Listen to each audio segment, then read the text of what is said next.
Você tem domínio sobre o seu pecado? Você consegue ficar sem pecar ou você decide pecar ou você é forçado a pecar sem você querer?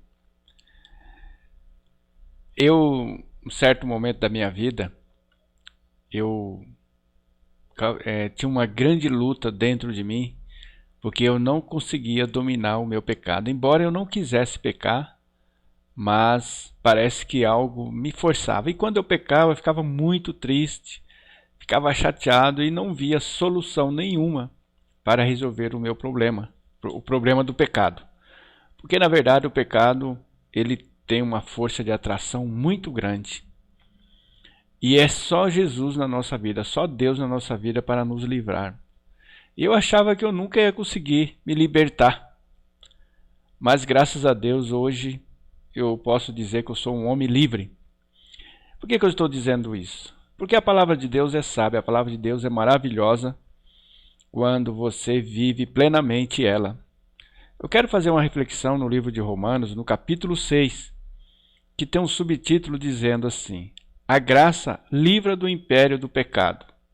Quantas pessoas vivem no pecado? São diversos tipos de pecado. Às vezes a pessoa tem um gênio difícil, maltrata as pessoas. Ela não quer maltratar, mas ela maltrata. Às vezes ela é mentirosa, ela não consegue falar a verdade. Isso é o império do pecado. Então eu quero fazer a leitura aqui, a reflexão, para ver, para você prestar atenção aqui nesta palavra. Quem sabe, através de uma palavra dessa, você pode se libertar dos seus pecados. Diz assim, livro de Romanos, capítulo 6, do primeiro versículo em diante.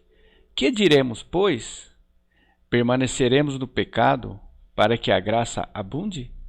De modo nenhum. Nós que estamos mortos para o pecado, como viveremos ainda nele? Ou não sabeis que todos quantos fomos batizados em Jesus Cristo, fomos batizados na sua morte? Por isso que Jesus morreu na cruz. Ele crucificou a carne dele, a vontade dele, lá naquela cruz, para que nós sigamos o seu exemplo. De sorte que fomos sepultados com ele pelo batismo na morte, para que, como Cristo foi ressuscitado dentre os mortos pela glória do Pai, assim andemos nós também em novidade de vida. Toda pessoa que abraça a fé, ela vive em novidade de vida. O que é isso? Uma vida diferente do que se vivia antes.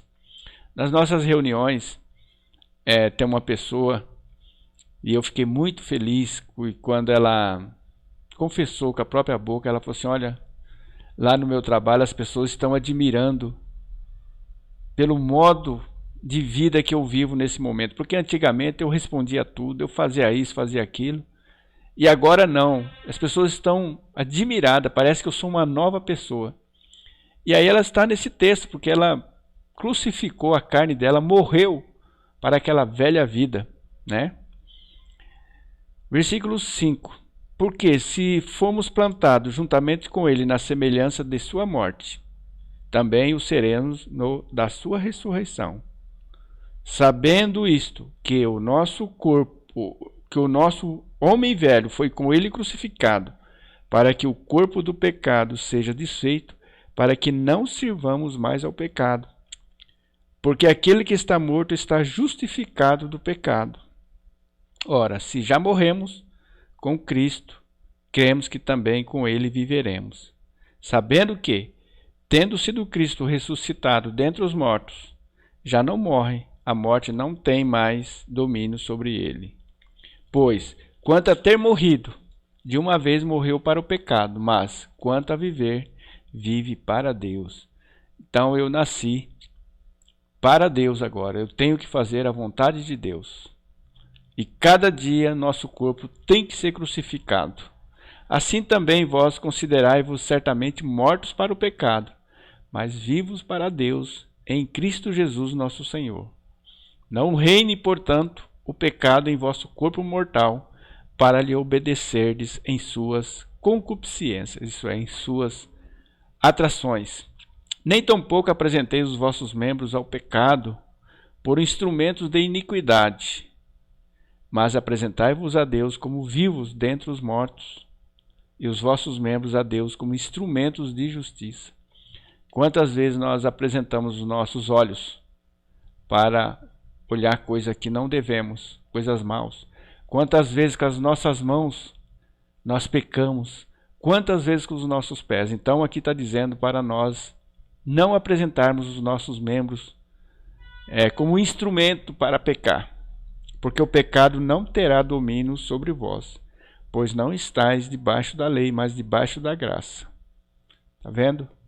Então, meu amigo, se você é uma pessoa que tem um pecado aí e não consegue dominar ele, você tem que entregar o seu coração ao nosso Salvador. Você tem que morrer com ele. Por isso que a palavra de Deus diz que aquele que quiser ganhar a sua vida, a vida humana, certamente você vai perder a sua vida eterna. Mas se você perder sua vida humana nessa terra, como Jesus fez, você vai ganhar a vida eterna. Por isso que no versículo 18, versículo 16, não sabeis vós que a quem vos apresentardes por servos para lhe obedeceres, sois servos daquele a quem obedeceis, ou do pecado para a morte, ou da obediência para a justiça. Mas graças a Deus que, tendo sido servos do pecado, obedecesse de coração à forma de doutrina a que fostes entregue. E, libertado do pecado, foste feito servo da justiça. Está vendo? Eu fui servo do pecado muitos anos da vida, mas muitos anos mesmo. Aí depois eu resolvi ser servo de Deus. Quando você decide ser servo, você tem que obedecer àquele de quem você é servo. Mas servo de Deus, você obedece porque você quer. O servo do pecado, não. Você é forçado a obedecer a ele. Você sabia disso? Eu não queria fazer coisa errada, mas eu fazia porque eu era servo do pecado. Porque eu gostava do pecado, embora não gostasse de fazer aquelas coisas que eu achava que era errado, que era pecado. Quanto a ser servo de Deus, eu obedeço de livre e espontânea vontade. Por quê? Quando eu me torno servo de Deus, eu me torno livre. É interessante isso, né? Para você ver que como as coisas de Deus é diferente. Quando você é servo do mundo, você se torna um escravo. Você não tem mais escolha. Mas quando você se torna servo de Deus, você tem escolha sim. Você escolhe se vai pecar ou não. Você escolhe se vai obedecer a Ele ou não. Eu gostaria que com esse pequeno vídeo você refletisse de quem você é servo. Pense nisso.